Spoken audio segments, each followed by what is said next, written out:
Welcome to prolific Geeks.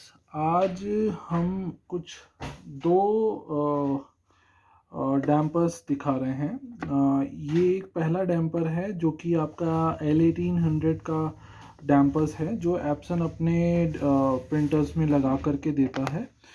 और ये damper जो कि हमने स्पेशली इंपोर्ट कराया है एंड ये स्पेशल डैम्पर्स हैं जो कि इसी की तरह दिखते हैं और इसी में ही यूज़ होते हैं। इसकी क्या स्पेशलिटी है और इसमें क्या क्या खामियां हैं वो सारे हम डिस्कस करने वाले हैं। ओके, तो मैं ज़्यादातर डैम्पर्स, कैपिंग स्टेशन और इन सब चीज़ों के बारे में बात इसलिए करता हूँ क्योंकि यही सारी चीज़ें हैं जो कि आपके प्रिंट हेड को प्रिवेंट करती हैं, आपके इंक क्लॉग न होने से, फ्लो सही होने से। ये सारी चीज़ें मैटर करती हैं आपके डैम्पर्स और आपकी पाइपिंग और आपके सर्कुलेशन, आपके इंक टैंक और ये सारी चीज़ों पे।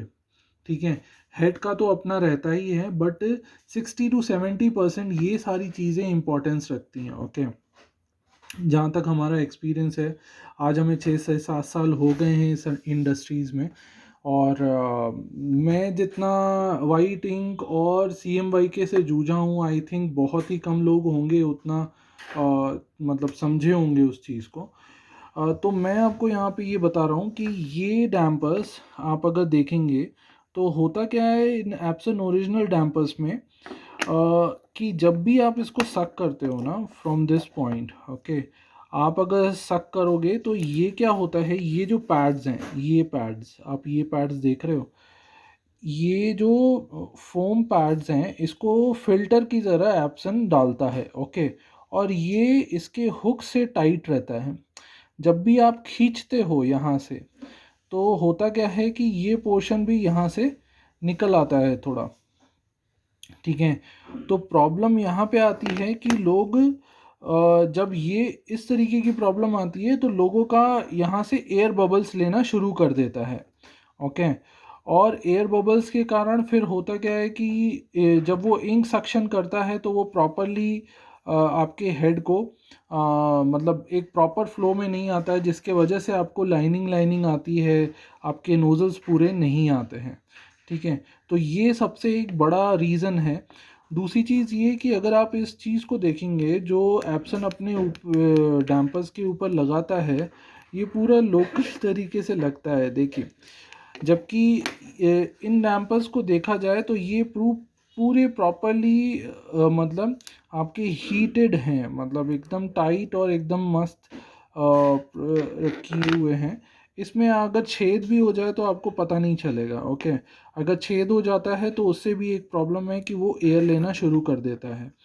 तो इसमें इसके इसके और दो प्रॉब्लम्स बता दूं। ये देखिए, इनका जो ये रहता है, ये पोर्शन जो ये दबता है, कई लोगों के ये टूट जाते हैं तो फिर ये डैम्पर ऊपर उठ जाता है। ओके, तो होता क्या है कि ये जो इसका प्लास्टिक पॉइंट है ये यहाँ से निकल के ऐसे ब्रेक हो जाते हैं, ये पूरे पूरे ब्रेक हो जाते हैं। ये देखिए अभी भी ये ब्रेक हो रहा है। ओके, बट ये जो डैम्पर्स हैं इनमें अगर आप ये देखें तो ये काफ़ी ज़्यादा टाइट हैं, मतलब ये अपने एंड से इतने टाइट हैं कि ये टूट ही नहीं सकते और ये लॉन्ग लास्टिंग है। सबसे बड़ा फ़ायदा इस डैम्पर का ये है कि इसमें जो लगे हैं वो हैं आपके स्टील फिल्टर, जो कि ईजी से क्लीन हो जाता है। ये फिक्स्ड है, आपके अगर सक्शन करने पे भी ये बाहर नहीं निकलेगा। ये आपके ओरिजिनल डैम्पर के साथ ईजी रिप्लेस हो सकता है। ठीक है, इसकी जो ये नॉब है, कई लोगों का मैंने देखा है जब ये नॉब पे पाइप लगता है और मोटा पाइप जब लगाते हैं तो ये अगर इसको मतलब प्रेशर पड़ता है तो ये टूट जाता है इन ओरिजिनल डैम्पर्स में, क्योंकि इनकी जो बनावट है, अगर आप इनकी बनावट देखेंगे अच्छे से, जो कि मैं आपको दिखा रहा हूँ, शायद आपने कभी ध्यान नहीं दिया होगा। इनकी बनावट में अगर आपने थोड़ा सा भी मोटा पाइप लगा दिया ना तो ये यहाँ से कोने से ब्रेक कर जाते हैं, फिर ये एयर लेना शुरू कर देता है। तो ये छोटी छोटी बातें ना मतलब इस तरीके की हैं कि मतलब लोग इग्नोर करते हैं, बट अगर इनको ध्यान से देखा जाए तो आपको समझ में आएगा कि प्रॉब्लम्स की जड़ यही है। ओके, तो ये अभी एक नया डैम्पर हम लोग ने इंपोर्ट कराया है।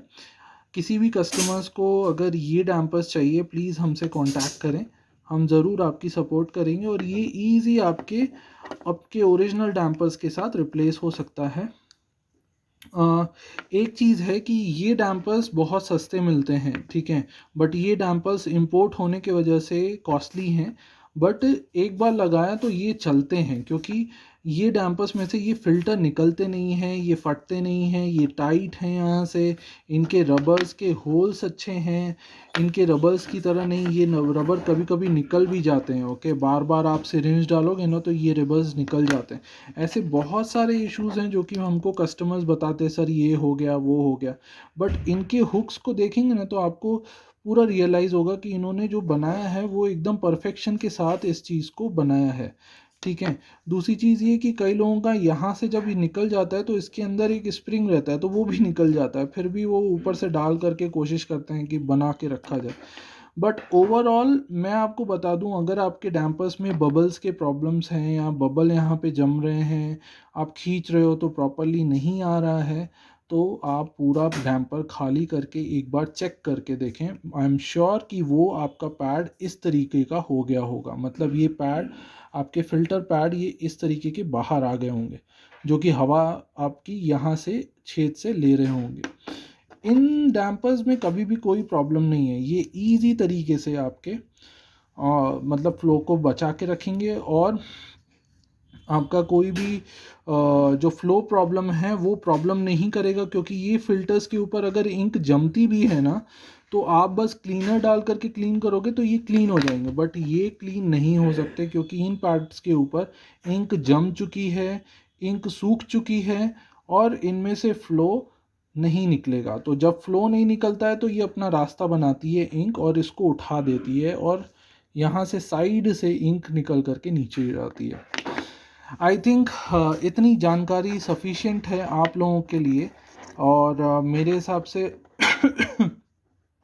अगर आपको ये सारी बातें अच्छी लगी हों और किसी और से शेयर करना चाहते हो तो प्लीज़ इस वीडियो को ज़रूर शेयर करें, लाइक करें, सब्सक्राइब करें हमारा चैनल, और हमें बताएं अगर आपको कोई प्रॉब्लम है तो। ठीक है, चलिए, थैंक यू, धन्यवाद, थैंक्स अ लॉट, बाय।